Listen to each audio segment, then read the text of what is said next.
Hey guys, I'm your host Tara A. Devlin, and welcome to this week's episode of Kowabana, true Japanese scary stories from around the internet. We've recently updated the Kowabana merchandise store and added some new designs, so head over to kowabana.store to check it out. You can grab shirts, mugs, masks, stickers, hats, and much more, all with exclusive Japanese horror designs. Head over to kowabana.store to check that out. On this week's episode, we're looking at some of the net lore, the creepypastas, that have featured in the Otherside Picnic anime thus far.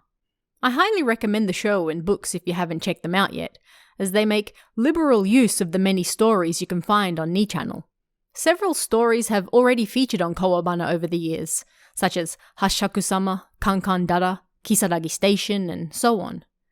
But this week, we're going to fill out the rest of the stories from the anime that haven't yet appeared on this show. So, without further ado, let's head right on in. This first story is a bit of a strange one, and one that I read a long time ago but didn't choose to translate at the time because, well, it's a bit weird. But with that out of the way, let's head over to at Suma Beach.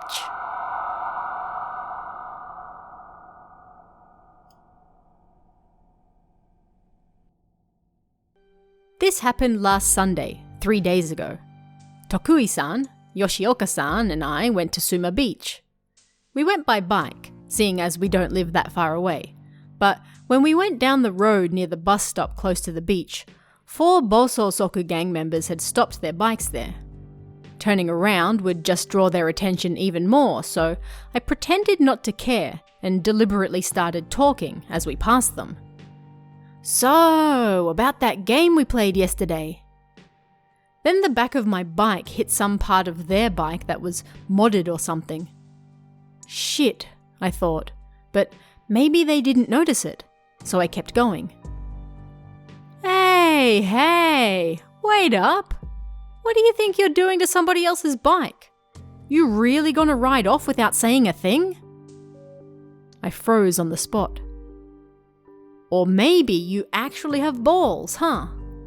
You're not scared of us, huh? One of the Yankees said and got right up in my face. No, I am very scared. You look so strong and I'm so scared that I'm shaking, I said, flattering him.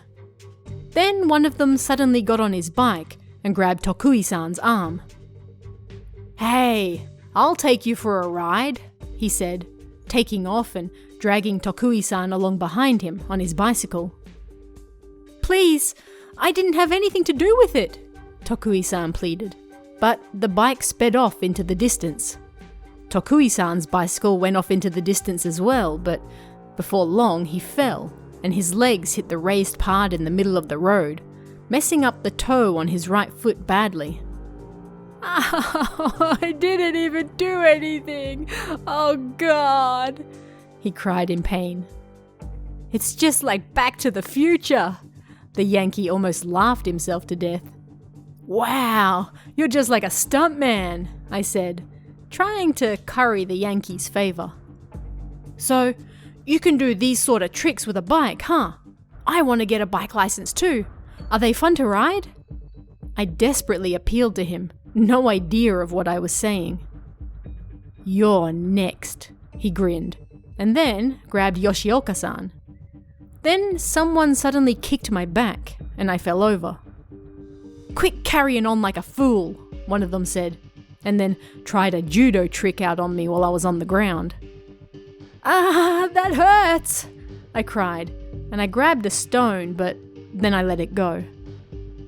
It's the grand opening of the Sumo World Cup, the Yankee said, and then kicked my head. They smashed Yoshioka-san's face over and over with an iron pole. He cried without fighting back. Tokui-san held his leg and didn't move.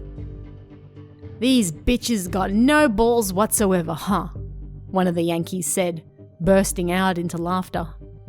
They continued kicking me, and then a single car pulled up and stopped. A man stepped out of the car. He looked to be around 30 years old. Maru-maru-san, good evening. The Yankee smiled and greeted him.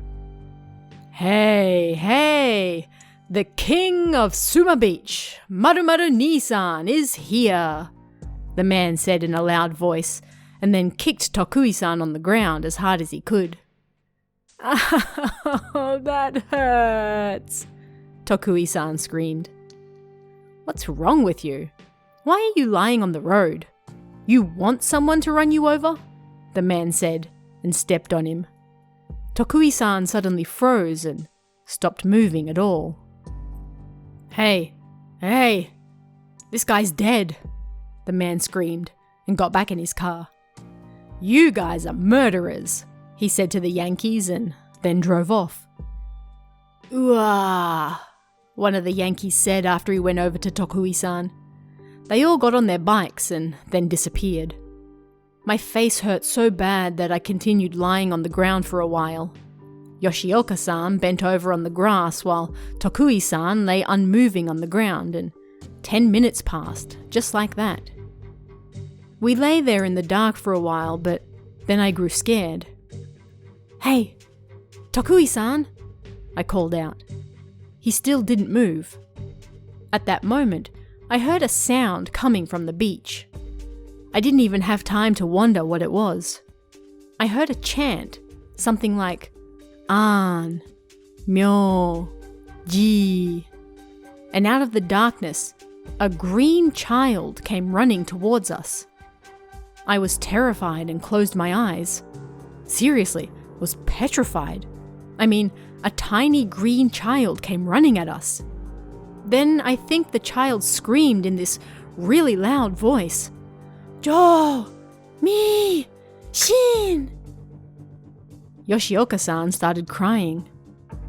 Scared, I opened my eyes and there were swaths of people standing behind the streetlight on the other side of the road. Their faces all looked like aliens. Ah! Ah! Ah!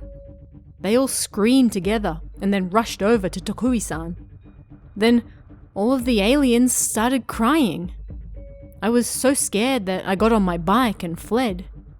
Yoshioka-san later called me and we met at the Family Mart in front of the park. The next day, it turned out that Tokui-san had died, but what scared me was all of the aliens screaming out, Yuki! And crying. His full name was Tokui Yuki, but the fact that they knew that terrified me. I wonder what on earth all of that was, huh? Ni Channel loves a good cursed story. The type where, if you hear it, you're cursed as well.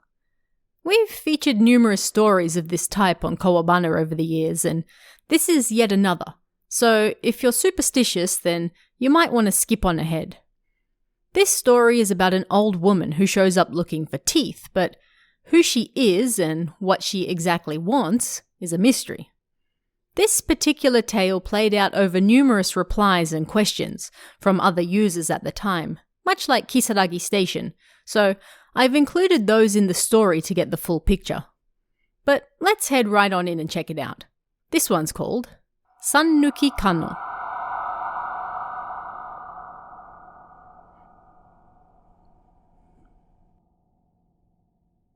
About 1 week ago, I found a monkey in my garden. It wasn't a real monkey, but it looked like a cross between a human and one.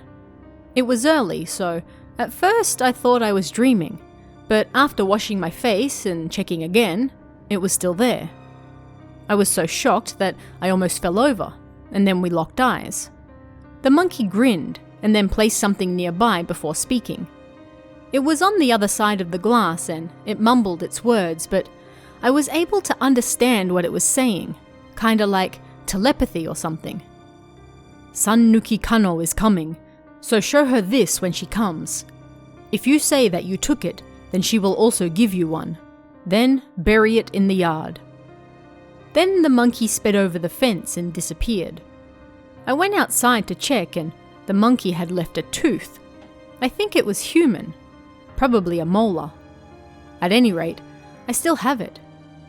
I'm so scared thinking about what might come soon that I can't sleep. I got one. I buried it. What did Sannuki Kano look like? Human, I think. She spoke to me through the window, but I'm still scared. Sannuki is probably her last name, and I guess Kano is her first. She looked like a regular old lady. Explain the situation around meeting her. I was taking a midday nap and an old lady was standing outside, in the same spot as the monkey.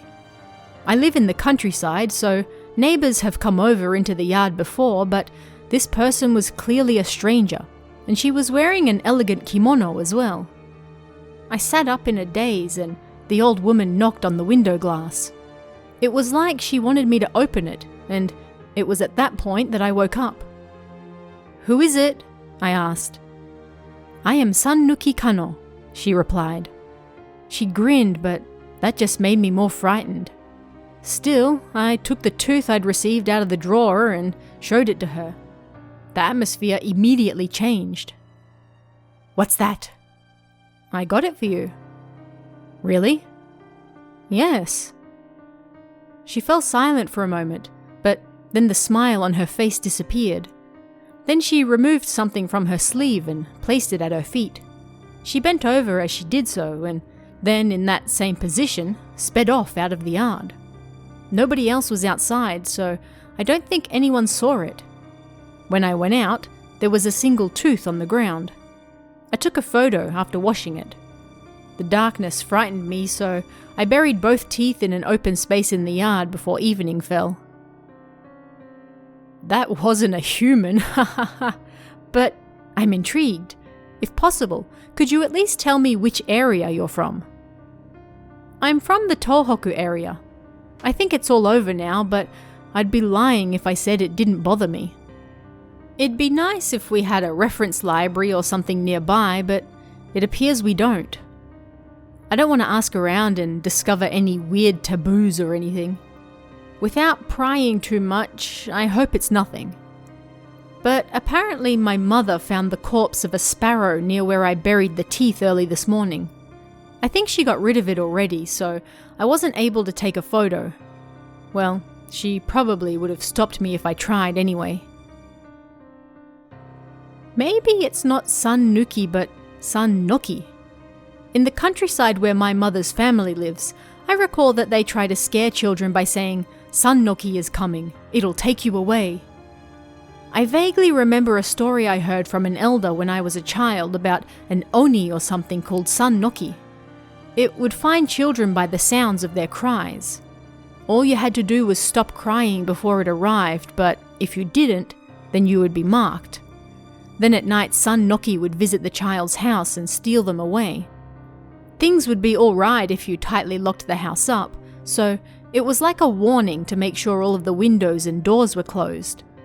I'm pretty sure that even if you didn't get snatched away, if you had the mark, then you would still fall ill or something too. The neighborhood association had a big cleanup recently, so I asked about the tooth. Apparently the old woman's name isn't her actual name. "Don't talk about it because you'll spread misfortune to others," they said. I wasn't able to find out who exactly the monkey and the old woman were. But apparently, there was an old custom of removing a single tooth from a dead person as a good luck charm. It's not like it happened everywhere though, and the practice is no longer carried out today. Maybe the monkey was working for my ancestors or something, to protect me from the old lady. When I mentioned that I already told everyone the old lady's name, they said they would give me a talisman and to chant the old woman's name backwards to get rid of the bad luck. This next story is also a little, to put it politely, absurd. A man claims to be under attack by, of all things, ninja cats. They stand on two legs and wear ninja clothing and carry around swords. As ridiculous as it sounds, he claims it's true, and the thread was the beginning of a brief ninja cat phase that saw various channelers sharing photos of what they claimed were also ninja cats, and even visiting the supposed location of the story in question. Of course, no actual ninja cats were ever found. But let's get right into it. This one's called I'm Being Attacked by Ninja Cats.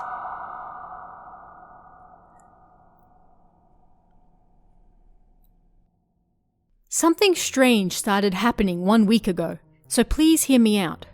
First off, let me say I'm not a dreamer, and I'm not schizophrenic, nor am I sick. Please don't laugh. I'm being real here. Recently, I've come under attack by ninja cats. I'll start in order from 1 week ago. I think it was around midnight a week ago. I always exercise at the park, and so I was jogging and such there like always. Anyway, when I was done, I sat at the top of the slide and ate some delicious cream of corn soup. Then I heard this rustling sound rapidly approaching me from behind. Huh? I thought, and turned in that direction. Something small, like a child running at full speed, stopped in the middle of the park. What's a kid doing out this late? I thought. Not to mention how fast they were. As various thoughts ran through my head, this time the same rustling came from the other side and then stopped in the middle of the park. There was no way they were human. They were too small and didn't move like people at all. I watched them in silence, trembling the whole time. They had realized I was there. Yep. Tears filled my eyes. After a short amount of time, the rustling got closer. And as they got closer, I slowly saw what they were in the moonlight. Cats? They were walking on 2 legs. Unbelievable. And they were holding something. I started to panic. Cats? Walking that quickly on 2 legs? In black clothes? Cloth? They were dressed like ninjas. And holding something. What? As I panicked, one of them jumped. Then I saw what they were holding. It was like a jagged sword. The cat thrust it at me. Was it trying to stab me? It happened in slow motion, and then I finally understood what was happening. I almost wet myself and then ran down the slide to escape. There was another at the bottom. It was also holding a sword. I thought it was all over. I desperately ran and kicked sand at the cat. It flinched. Now! I had no time to check on the cat above me. I ran. I ran so fast all the way home that I probably set a world record or something. I locked the door behind me, pulled the curtains closed, and then trembled with fear. After things calmed down, various ideas ran through my head trying to explain what happened. It had to have been a hallucination. That was what I convinced myself before I went to sleep. 3 days passed and nothing happened. So yeah, it had to have been a dream or a hallucination or something. That was what I thought. But on the 3rd night, they came to my house. It wasn't a dream. Yeah, if it had been, I wouldn't have remembered it so distinctly. I was on the way back home from work. I think it was around 8 p.m, and there were an oddly large number of cats around. I love cats, and having forgotten about that night, I went over to pat one. Ow! It scratched me. But it was cute, so I couldn't stay angry. It continued to hiss at me, so sadly I stood up to leave.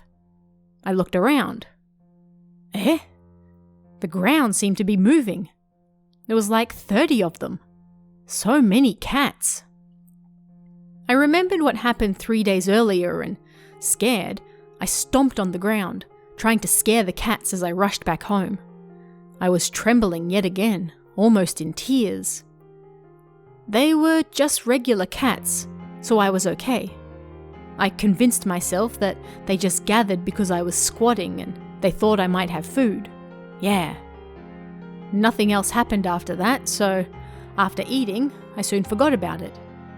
I had a bath and, because I was so tired, I went to bed at around 11 p.m. A strange rustling sound woke me up. I looked at the clock and it said 2:10 a.m. Oh no, I woke up at a strange time. What was that sound? Who cared? Time to get back to sleep before I fully woke up. A few seconds later, it started again. It was so noisy. What the hell was that? Huh? The sound kept going around the house. At that moment, I again remembered what happened 3 days earlier. Trembling, I peeked out through a gap in the curtain. It was them. There were so many. 1, 2, 3, 4, 5, 6. There were more than last time. What the hell? It wasn't a dream? Terrified, I jumped back into bed. They were walking and running around and around the house. I must have fallen asleep again before long. Next thing I knew, it was morning, and although I was scared, I made sure to go to work. Once work was done, I returned home. There were no cats. But, as expected, that night they showed up again, running and walking around the house. I was scared, but it wasn't like they were harming me, so I blocked my ears and went to sleep. Then last night, it finally started. They started banging and rattling the windows, banging and hitting the walls. Ugh, were they trying to get in? The windows at my house have covers on the outside. I don't know the proper name, the brown things. So I'm not worried about them breaking in, but if they figure out how to open the covers, then... They continued until 4 a.m. I honestly thought I was going to wet myself. Of course, I was unable to get any sleep. Then today, they came again. Just like yesterday, they banged and scratched at the walls. I have the day off work, so I'm glad. Will they come again today? Or, I suppose more correctly, will they come again tomorrow? This next story is considered the first in what later became known as the Time Spaceman series. The Jiku Osan, as he's known in Japanese, went on to feature in numerous stories shared on Ni Channel across the years, all from different people in different places and different situations. There may be more than one of them, and while they share several traits in common, they're all distinct stories. What ties them together is that the man, or men, seem to be the protectors of time and space, and they don't like it when people somehow end up in their territory.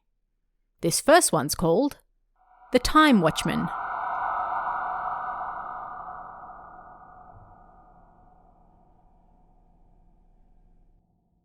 This happened about 2 months ago. It might have been a dream, but please listen. I woke up at 10 in the morning. It's already 10, huh? University started at 9:30, but I was always a little late, so I wasn't in a rush.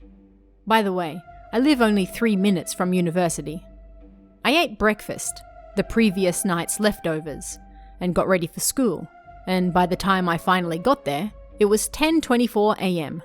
I checked on my phone. There wasn't a single person there. Like, 0 people at all.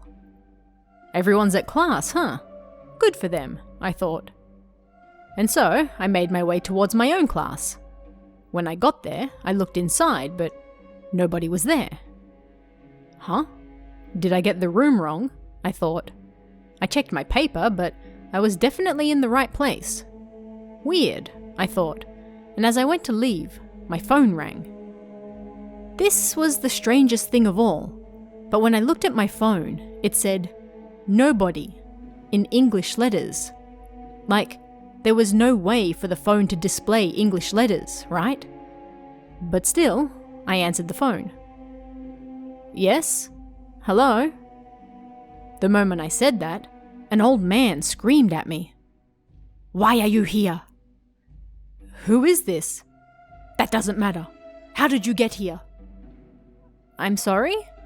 What are you talking about?" "Look outside." "Quit messing around," I said, and hung up. But I was intrigued, so I went over to the second floor veranda to look outside. I could see the university grounds, and in the middle stood an old man.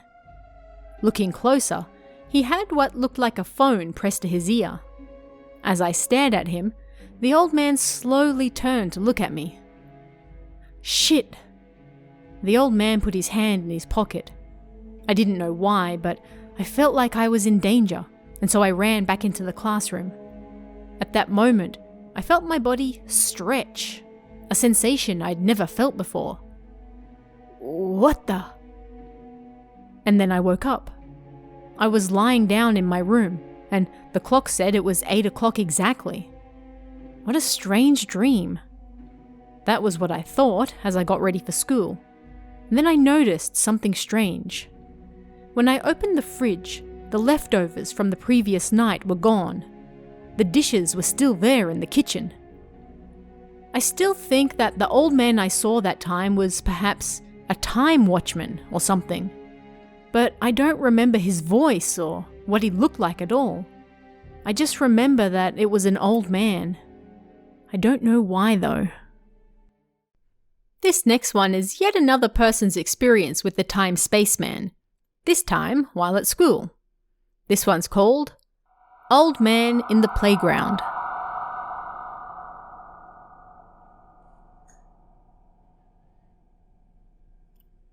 I don't know if this is a scary story, but I once spent a few extra minutes at school during class. I was a junior high student at the time, and I'd stayed up late the previous night playing video games. And so, I was super sleepy during class the next day. I was dozing off when suddenly I heard someone call out my name. "Come to the front and finish this problem."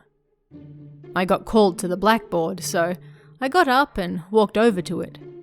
I didn't understand the problem and I was half asleep, so I just stood there. It was embarrassing, but I thought I should apologize for not understanding it. "I don't get it, sorry," I said, and turned to look at the teacher, but he wasn't there. Nobody was there. The classroom was empty and silent. I couldn't hear a single sound.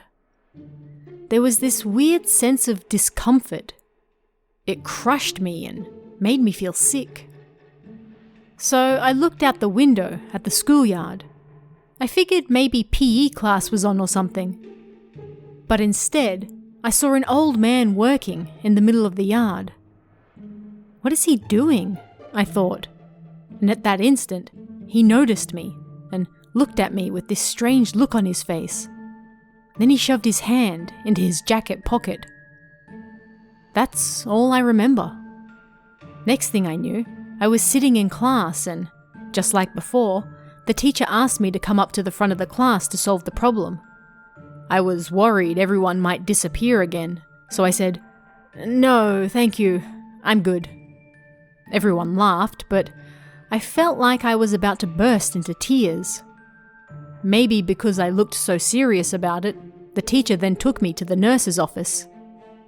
I still find the whole thing strange, but the weirdest thing of all is that I remember the old man's surprise and the strange look on his face, but I can't remember what his face or even his clothes looked like at all. In this next one, a young boy finds the time spaceman in a very peculiar place. This one's called The World Beneath the Toilet.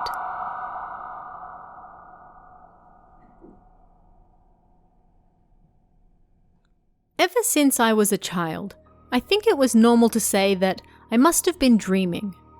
But even so, there's one memory that remains clear in my mind, a memory I just can't come to grips with. At the time, my parents left me to stay with some relatives in Kadoma City, Osaka Prefecture, because of their work. It was the 70s, and their toilet was an old scoop-style one. There was a large hole in the middle of the toilet bowl, and you could see everything that was beneath it. I remembered hating it because it stank and was scary.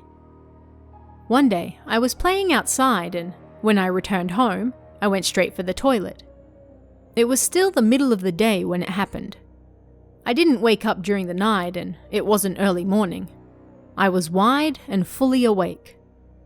I opened the wooden door with a creak and went inside. I'm pretty sure there was a plastic lid on the toilet. As I went to lift it, I noticed something strange. It was oddly bright inside the toilet. I looked inside and gasped. I could see the ground roughly 2 meters below. You get what I'm trying to say. Normally it was a pitch black space full of filth, but it was full of midday light, and I could see the ground covered in pebbles below. What the? I thought, troubled. Is this really okay for me to use? I stared at the world on the other side of the toilet bowl, stunned. Suddenly, a figure directly below flashed by. Before I even had time to think, the figure came back. I think it noticed my gaze. It was a middle-aged man with patches of white hair, maybe in his 50s or 60s. Even now, I still clearly remember what he looked like. He wore a shabby hat. Have you ever seen the fishmongers taking part in auctions on TV? It was a hat like they wear. And he had a dirty towel wrapped around his neck. His face was tanned and burnt from the sun. The man looked up, and our eyes locked.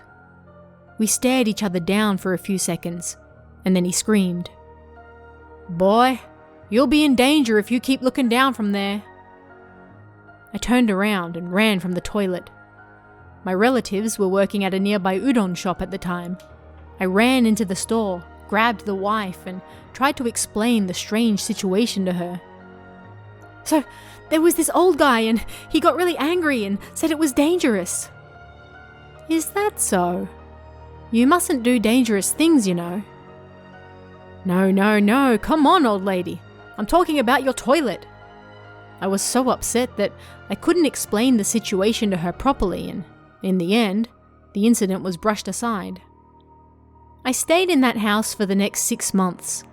I convinced myself it was a human, not a yokai, because that was less scary, but I was able to use the toilet just fine after that anyway. It wasn't until 10 years later that I grew afraid.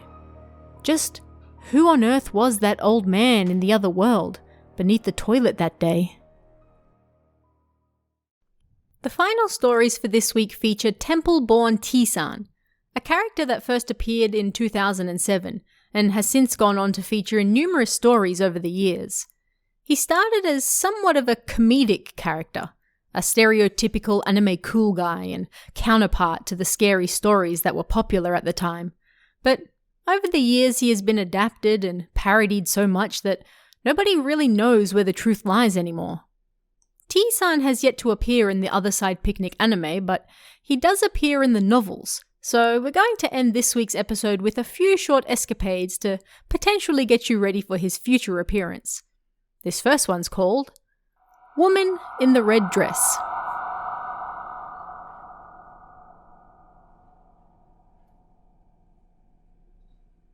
I went out shopping on my moped. I was riding along the highway as usual when I saw a beautiful woman in a bright red dress. Wow, she's beautiful, I thought, and then a truck coming at me from the opposite direction collided with my moped. I had learnt judo, so I was able to lessen the fall and got away with only breaking my legs. One day, 6 months later, my friend Kay was also hit by a truck. I rushed over to the hospital, but he was unconscious and then died shortly thereafter. According to the person who had helped him at the scene, Kay muttered, "I saw a red dress and looked away." I was shocked. Was she a shinigami? I wondered. Before long, there was another accident at the same spot, a hit and run from what I heard. There was good visibility in the area, and yet there were an awful lot of accidents there. I was sure that woman in the red dress had to be a shinigami. Several days later, I was driving along that same road with a colleague from work, T-san. His family lived in a temple, and he had an extraordinary ability to sense the supernatural. I mentioned the shinigami story to him. He muttered bluntly as he listened. Then, after driving for a bit, he suddenly screamed, "Her?" I looked closer, and that same woman in the red dress was walking alongside the road. "That's her! That's the woman!" I screamed. "Not her! Over there!" T-san said, pointing straight ahead. I looked closer and there was a woman with a caved-in face jumping in front of a truck to send it off course. "Take the wheel," T-san said, and then stuck his upper body out the window, took aim, and screamed. "Ha!" Pale light shot out of both his hands and the woman's spirit disappeared.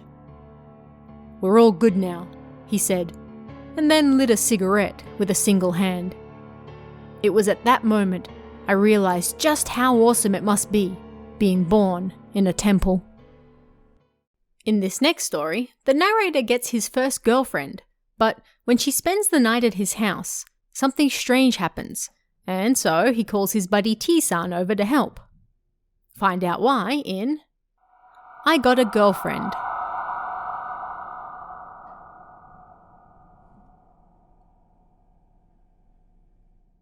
I finally have a girlfriend. She's pale, short, and weak, and apparently often gets bullied at school. Wanting to protect her, I confessed, and we started dating. A month after we started going out, she came to stay at my house for the first time. Being a bit of a late bloomer, I wasn't even able to kiss her though, and after drinking, we fell asleep on the sofa. A weird noise woke me up during the middle of the night. Someone was muttering something. I peeked into the next room, wondering if my girlfriend was maybe on the phone. She had a terrifying look on her face as she muttered, "Home, home, a new home." She was shoving her hair into the gaps between the wall and the chest of drawers and underneath the cupboard, etc. I was so frightened that I couldn't say a thing and just waited for morning to arrive.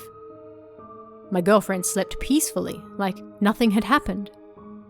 I had no idea what to do, so I called my friend T-san, a guy with strong abilities to see the supernatural who was born in a temple, and explained to him what happened.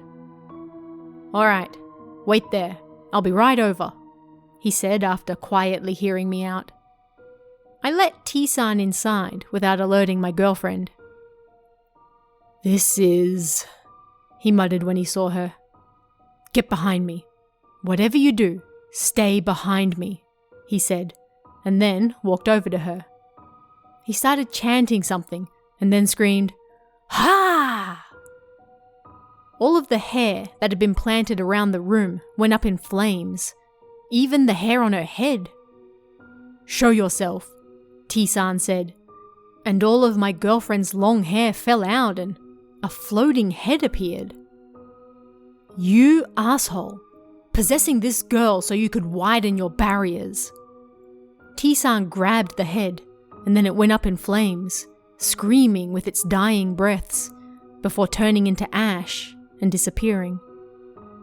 T-san crouched down and touched the hair, which had fallen into a heap on the ground, and murmured softly, "You guys, go back where you came from now." The soft, floating hair transplanted itself back on her head. "May the kami bless you both," T-san said with a smile, and then left. Again I realized just how awesome it must be, being born in a temple. Our final story for this week is one more adventure with the amazing, the outstanding, the infallible T-san, this time on a day out at the beach. This one's called Empty Beach.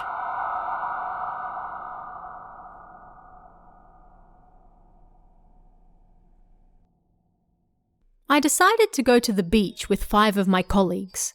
However, there were so many people there that we couldn't have fun, so we forced ourselves to go for a drive along the coast instead. "Huh? There are no people at all here," my friend Y suddenly said. I looked outside and she was right. There wasn't a single person around, and the area was just the right size for the 5 of us to hang out. We went down to the beach, played volleyball, built some sandcastles, and generally had a good time. "Hey, I used to be on the swim team, so if I can swim out to that buoy, then you have to buy me some shaved ice, okay?" Y suddenly said. She jumped into the water without waiting for an answer. As expected, Her beautiful swimming style saw her reach the buoy in no time. She waved at us from the open water. We waved back from the shallows, but something seemed wrong. Huh? Is she drowning? Someone screamed. She did seem like she was about to go under. We rushed out to save her, but unlike Y, we were slow swimmers. We weren't able to reach her, and Y looked to be going under. That's odd, I thought, and then I dove under the surface. Numerous dark shadows were clinging to Y's body. At this rate, they'd grab us too. I'd barely finished the thought when a surfer came towards us on a huge wave. It was T-san, born in a temple with a strong ability to sense the supernatural. He deftly maneuvered the board, picked up Y, and then rode the wave all the way back to shore. Ha! He screamed without looking back. Numerous bubbles floated to the surface like a floating ring, and we all grabbed it. We were safely able to make it back to shore as well. Thank you, T-san, but why are you out here? I asked him. Huh? This area has a reputation for water accidents every year, so I thought something might happen, he said. He put his hand over Y's chest, muttered something, and then she woke up, coughing up dirty water. This must be a tidal current where the dead summon the dead, he said, staring out at the water. Her face turning red, Y screamed, I'd rather die than be saved by you. And once again, I realized just how awesome it must be, being born in a temple. Once again, a massive thank you and shout out to this week's Kami tier member, Jojo. It's thanks to your support, along with everyone else, that I'm able to keep doing this show, so thank you very much. Don't forget to check out Toshiden Volume 3, available on Amazon right now, and our newly revamped merchandise store at kowabana.store. And if you'd like to chat about this week's stories, come and join us in the Kowabana Discord. You can find that link in the description or on kowabana.net. You can also check out our Patreon at patreon.com/TaraADevlin for exclusive bonus stories and extras, or our YouTube channel at youtube.com/KowabanaJapan for all sorts of Japanese horror you won't find anywhere else. Thanks guys, stay safe, and I'll see you again next time for even more Kowabana, true Japanese scary stories from around the internet. Want even more scary stories? Head over to kowabana.net for new translations every week. You can also join our Patreon for exclusive stories you won't find anywhere else. Head over to kowabana.net now.